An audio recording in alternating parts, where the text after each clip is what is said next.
Hello, j'espère que tu vas bien. Si tu viens d'arriver sur la chaîne, bienvenue. Moi, c'est Armelle et je réside à l'étranger, notamment en France. Et on se retrouve aujourd'hui pour parler des 5 choses à savoir si tu veux immigrer à l'étranger ou alors des 5 défis qui t'attendent probablement ici. La première chose à savoir, ce sont les procédures. Il y a beaucoup de procédures à faire ici. Et bientôt, on va même faire les procédures pour pouvoir respirer. Mais il y a trop de procédures. C'est un peu lourd pour des personnes qui arrivent fraîchement de certains pays d'Afrique où nous, on n'a pas besoin de faire trop de procédures. Si tu as l'oncle de ta tante, de ta nièce quelque part, voilà, ça passe vite fait. Mais ici, là, sache que toutes tes procédures, tu vas devoir les faire à la lettre. Tu vas devoir les faire minutieusement. Et j'en parle parce qu'il y a beaucoup de personnes, étudiants, travailleurs qui arrivent ici. Et au début, ils ne savent pas qu'ils doivent, par exemple, faire une déclaration d'impôt. C'est lorsqu'ils se retrouvent l'année d'après, butés à la demande, qu'ils se disent, ah ouais, je devais faire ça. Alors que pour faire une déclaration d'impôt, je pense que c'est au mois de mars, mai, avril. Et après ça, ça devient un peu plus compliqué. Donc, il y a beaucoup de procédures ici. On fait des procédures pour tout et pour rien. Même pour un truc où tu te dis, mais on n'a pas besoin de procédure. Si on te demande une procédure, on te demande de constituer un document. Donc, pour ça, moi, je dirais de s'informer. S'informer auprès des aînés qui sont déjà sur le territoire, dans des groupes, de s'informer, de demander, en fait, même à ton entourage, quand tu vas arriver ici, là, tu demandes comment toi tu as fait ci, est-ce que tu peux m'aider à faire ça? Et je pense que les personnes vont vous dire ce qu'il faut faire et comment il faut faire au début. Et si vous n'avez peut-être personne pour demander, vous pouvez m'écrire en bas de cette vidéo de vous lister les procédures que vous pouvez faire quand vous arrivez sur le territoire français parce que c'est où je réside et où je maîtrise le mieux. Et d'autres personnes également, s'il y a une liste de procédures à faire, ils peuvent vous aider. La deuxième chose à savoir avant d'arriver, c'est de s'informer. Informez-vous autant que possible. D'ailleurs, l'information, c'est la clé de la réussite. Informez-vous. Informez-vous sur la formation ou la raison pour laquelle vous arrivez ici. Informez-vous sur la ville dans laquelle vous allez arriver. Parce qu'il y a beaucoup d'opportunités que vous ratez ou que vous pouvez rater par manque d'informations. Les étudiants qui arrivent ici là, ne savent pas, par exemple, comment s'orienter pendant les études, après leurs études, parce qu'ils n'ont pas suffisamment eu d'informations pour se préparer. Si tu veux plus d'informations, tu peux aller sur LinkedIn. Par exemple, tu vas trouver des personnes, tu tapes le nom de ta formation, tu vas trouver des personnes qui font cette même formation. Tu peux les contacter en demandant, s'il te plaît, comment tu as fait, par quoi est-ce que tu es passé, ou même tu regardes simplement le profil de la personne. Tu vas voir les écoles, les stages, les alternances qu'elle a eu à faire et ça pourrait t'aider à te préparer toi-même dans tes procédures, à préparer ton plan B pour ne pas faire après finir ton année et après faire une réorientation académique ou professionnelle. Donc, informez-vous avant d'arriver. Allez sur LinkedIn, allez sur les sites de recherche, vous regardez les formations, vous regardez les écoles et ça peut potentiellement vous aider. Au cas où ton école ne te plaît même plus, tu peux facilement t'orienter là-bas. Et c'est une bonne chose de savoir avant d'arriver.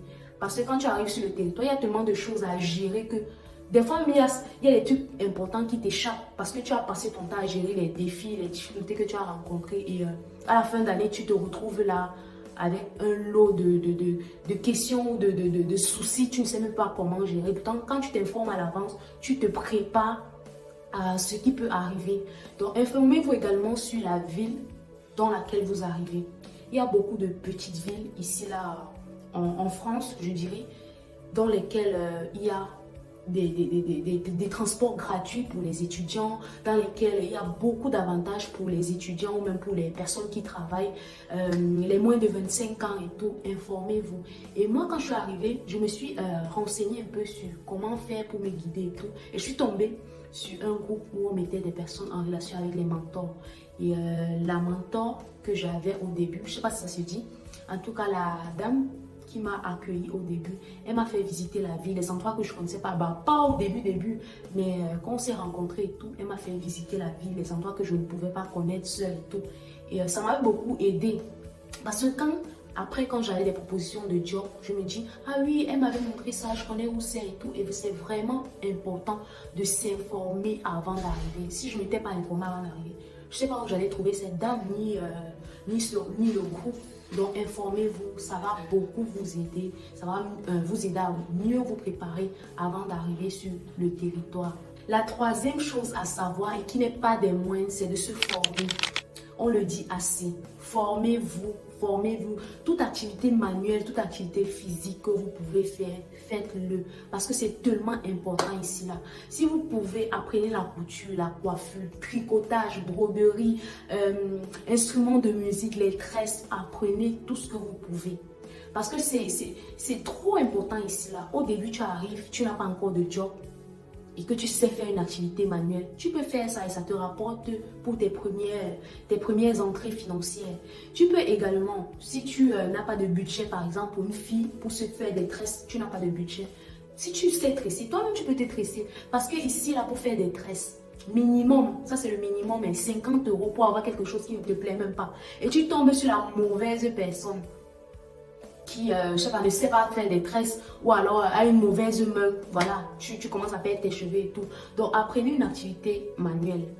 Même pour, je dis quoi, même pour son bien personnel, c'est bien de savoir faire quelque chose de ses mains. Parce que le jour où l'école ne donne pas, au moins tu sais que je peux faire quelque chose qui ne me demande pas de réfléchir. Donc, apprenez une activité manuelle, ça va vous aider ici, là. Moi, je n'avais pas forcément appris à tresser, aller dans un salon et tout. Mais si vous pouvez, même avec vos frères, vos amis du quartier et tout, apprenez, ça va beaucoup vous aider. Ici, il ne suffit pas d'être meilleur, il ne suffit pas d'être parfait, de bien tresser, de bien mettre les ongles, de bien mettre les cils et tout. Le minimum que tu connais, même si c'est toi-même le cobaye, apprends sur toi, ça va t'aider ici. Ça va beaucoup t'aider. Et la deuxième chose à apprendre, c'est l'outil informatique. Apprenez l'outil informatique, je vous assure, c'est trop important ici. Il y a beaucoup qui arrivent, ne savent pas manipuler l'ordinateur. Il y a beaucoup qui arrivent, ne savent pas utiliser Word, Excel, PowerPoint. Et pourtant, ce sont des choses que si tu ne sais pas utiliser, tu vas perdre le temps, perdre l'énergie, perdre l'argent. C'est dommage, c'est trop dommage parce que je donne des cours de soutien, je vais dire ça comme ça, à des personnes qui veulent apprendre l'outil informatique. Et c'est un peu triste parce que ces personnes pouvaient avoir 30 minutes de leur temps avant pour pouvoir apprendre ça. Parce qu'ici, là, on te donne des projets, on te donne des rapports, on te demande de faire ci. Si tu ne sais pas faire ça, tu perds en temps. Donc, autant mieux te former sur ça. Et tu pouvais bien te former avant d'arriver. Donc, formez-vous à l'utilisation de Word, Excel. C'est vrai que tout le monde n'a pas l'occasion d'avoir un PC ou un ordinateur portable. Mais vous pouvez prendre 30 minutes, aller dans un cyber, ouvrir un fichier Word ou bien Excel ou PowerPoint. Et puis, apprendre quelque chose du menu. Et puis tu refermes, tu écris un truc bidule, tu refermes et tu pars. Ça va beaucoup vous aider, ça va beaucoup vous préparer à ce qui vous attend ici, là. Et ça va vous permettre de gagner en temps, en énergie, en argent. Bref, vous serez gagnant si vous apprenez ou bien si vous vous formez sur l'utilisation de l'outil informatique. Et formez-vous également sur tout ce qui est manuel, vous seriez gagnant. Dans tous les cas, si vous vous formez, vous allez gagner quelque chose. Ça, c'est la base. Après, s'il y a d'autres trucs, il y a les logiciels de ton domaine, mais au moins, c'est la base. Il faut acquérir la base avant d'arriver ici. La quatrième chose à savoir avant d'arriver, c'est d'économiser. Apprenez à économiser. Venez économiser ce que vous avez, où que vous vous trouvez, et venez avec l'argent sur vous. Parce que tu peux avoir tout bien planifié. Tu apportes l'argent comme il faut, mais tu arrives ici, il y a un imprévu qui vient de nulle part. Et puis tu commences à paniquer, à stresser par rapport à ça. Économisez, venez avec l'argent. Venez même avec le surplus si vous pouvez. Pour mon cas, quand je suis arrivée, je vais entrer dans le logement, on me dit non, je ne peux pas entrer si je n'ai pas d'assurance. Je n'avais pas suffisamment d'argent puisque j'avais un truc comme 70 €. Je savais que ça allait me permettre de vivre jusqu'à ce que j'obtienne ma caution. Mais je devais payer une assurance de 50 €. Donc, figurez-vous que 20 € jusqu'à obtenir sa caution, c'est très peu. Donc, il fallait serrer la ceinture. Et voilà, si tu as des personnes, si tu as des gens et tout, tu peux les contacter. Mais c'est un peu gênant de contacter les gens tout le temps. Aide-moi, fais-moi ceci, fais-moi cela. Alors que si tu as pu venir avec ton argent, ça passe en fait, ça passe. Si tu as pu économiser, tu fais tes trucs tranquilles en attendant ta caution, en attendant ta première source de revenus. Donc économiser. Et je vais également mentionner un truc pour les étudiants, pour les nouveaux étudiants qui arrivent et qui ont une caution. Dès que la caution tombe, vous utilisez toute la caution, vous mangez, vous vous habillez, bref, vous dilapidez cette caution à tort et à travers, je vais dire ça comme ça. Et à la fin d'année, vous êtes surpris en fait. Ne soyez pas surpris parce que en juillet, il faut renouveler le titre de séjour. Et pour ça, il faut justifier financièrement que vous pouvez vous prendre en charge ou même que vous pouvez vivre en France l'année prochaine. Si tu n'as pas économisé, ne te dis pas que juin, les 3 mois de vacances, tu vas pouvoir travailler. Non, non, non. Même si tu travailles les 3 mois, tu ne peux pas facilement avoir 5 000 € pour pouvoir justifier tes finances de l'année prochaine. Si tu n'as pas économisé tout au long de l'année, si tu as pris ta caution et que tu as mangé, tu as fait ce que tu voulais avec cette caution sans toutefois économiser, crois-moi qu'à la fin, tu vas pleurer parce qu'on va rejeter ton dossier, que les fonds sont insuffisants. Et même si tu demandes aux personnes qui va te prêter 5 000 €, qui va t'emprunter 5 000 €, je veux dire, qui va t'aider avec une somme aussi grosse que ça. Donc, économisez le peu que vous avez. Même si vous avez 100 € le mois, sachez que vous devez mettre au moins 10 €, 20 € chaque mois pour pouvoir renouveler votre titre de séjour. Et pensez également à l'année prochaine, quand vous n'auriez plus une source de revenus sûre, vous n'auriez plus une caution. Vous allez faire comment si vous n'avez pas économisé? Donc, apprenez, apprenez, apprenez. Vous qui venez d'arriver, vous qui allez arriver, pensez, mettez ça, je ne sais pas, gravez ça dans votre mémoire que l'année prochaine, je vais renouveler mon titre de séjour. Et pour ça, il me faut de l'argent. Et l'argent là va venir de mes économies, de mon travail. Et la 5e chose à savoir avant d'arriver ici, c'est la solitude. Ça existe, c'est réel et beaucoup de personnes vivent cette solitude. Les gens pleurent, d'autres en parlent, d'autres ne surmontent pas, mais ça existe. Que tu sois en famille, que tu sois seul, que tu sois avec des amis et tout. Au début, c'est bien. Mais à un certain moment, le poids commence à peser. Tu commences à ressentir ça. Peut-être de façon intensifiée, de façon moyenne ou même légère. Mais quoi que tu fasses, tu vas ressentir un vide. Tu vas te sentir seul en fait. Et beaucoup de gens disent que non, pour surmonter ça, il faut s'entourer des bonnes personnes. Mais au début, quand tu ne connais pas de bonnes personnes, tu fais comment? Au début, quand tu ne connais pas des personnes vers qui te tourner, ou bien tu n'arrives pas à identifier qui est bon, qui est mauvais, tu fais comment? Moi, ce que je suggère par rapport à ça, c'est déjà de profiter de ses proches. Autant que possible, profitez de vos proches, votre famille, vos amis, profitez d'eux avant d'arriver ici. Là. Quand je dis profitez, vraiment, passez des moments de qualité avec eux, parce que c'est ce qui va rester, c'est tout ce que vous avez vécu qui va rester. Tu vas te souvenir de ça, tu vas dire, ah oui, j'aime ça, et erreur, évitez de faire, je vais dire quoi, de vous accrocher à tout le monde quand vous arrivez ici parce que vous voulez combler ce vide, ce manque, cette solitude que vous ressentez. C'est une grave erreur parce que vous pouvez tomber sur les bonnes et les très mauvaises personnes. Donc, profitez de vos proches, ne vous accrochez pas trop vite aux personnes et surtout, avant d'arriver, travaillez votre relation, votre intimité avec le Seigneur. Travaillez ça parce que c'est la seule chose qui va vous aider à pouvoir sortir ou même surmonter cette solitude ici. Là. La relation que tu as avec le Seigneur, la relation que tu as avec ton Dieu, avec ton Père. Travaillez cette relation et voilà.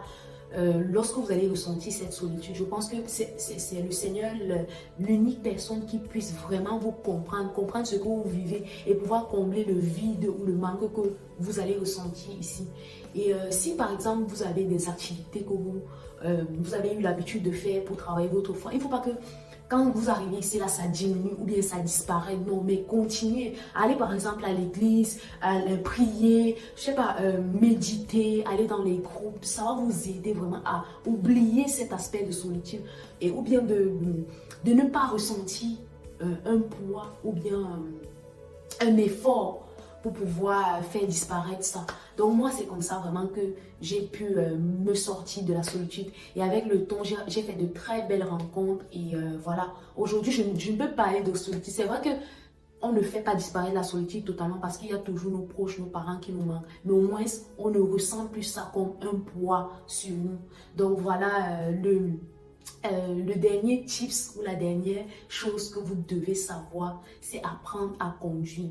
Apprenez à conduire. Même si vous n'avez pas de permis, même si vous n'avez pas de diplôme, même si vous n'avez pas quelque chose qui certifie que oui, j'ai déjà conduit, apprenez à conduire parce que ça va vous aider à gagner en temps, en énergie, en argent, en émotion. Bref, vous serez bénéfique quand vous allez arriver ici parce que déjà les bases seront acquises.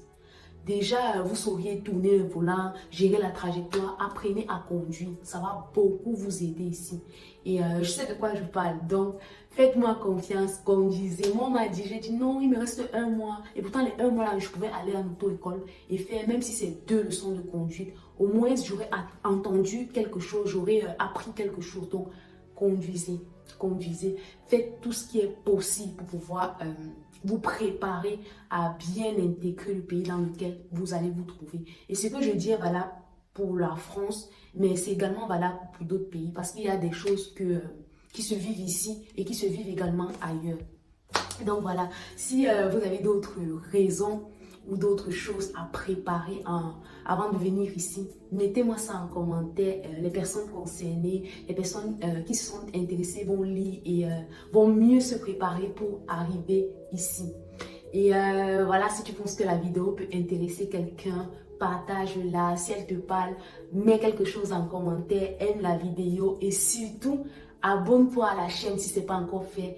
Et je te dis à très vite pour les prochaines vidéos et bye.